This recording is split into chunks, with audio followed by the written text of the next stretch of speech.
விஜய் அவர்கள் கட்சியினுடைய தலைவரும் நடிகருமான விஜய் அவர்கள் சந்திப்பதற்குண்டான நேரம் என்பது கேட்கப்பட்டது.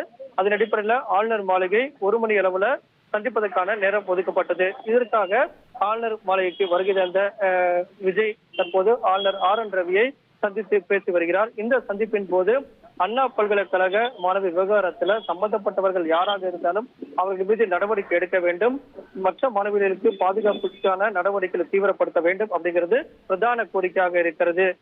ஆளுநர் RN ரவி கடந்த சனிக்கிழமை அன்று அண்ணா பல்கலைக்கழகத்திற்கு நேரில் சென்று ஆய்வுகளை மேற்கொண்டார். மாணவரிடம் தனித்தனியாக கருத்துக்களை கேட்டறிந்தார். அதற்கு பிறகு கூடுதல் பாதுகாப்புக்கு கவனம் செலுத்த வேண்டும் அப்படிங்கிற உத்தரவும் பிறப்பிக்கப்பட்டிருக்கிறது.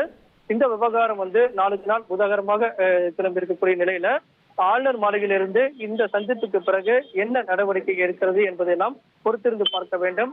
பல்வேறு கட்சியினுடைய தலைவர்களும் ஆளுநரை சந்தித்து இந்த விவகாரத்தில் நடவடிக்கை எடுக்க வேண்டும் என்றும், அதே போல அதிமுக உள்ளிட்ட பாஜக உள்ளிட்ட கட்சிகளும் யார் அந்த சார் என்ற அடிப்படையில நடவடிக்கையை தீவிரப்படுத்த வேண்டும் அப்படிங்கிறதையும் முன்வைத்து பிரதான நட்சத்திர ஹோட்டல்கள் மற்றும் விடுதிகள் உள்ளிட்ட பல்வேறு இடங்களிலும் ஷாப்பிங் மால்கள் உள்ளிட்ட பல்வேறு இடங்களிலும் ஐடி விங்கின் சார்பாக பல்வேறு கட்சிகளின் சார்பாக மக்களுடைய கவனத்துக்கு இந்த விவகாரத்தை தொடர்ந்து எடுத்துக்கொண்டு சென்று வருகின்றனர்.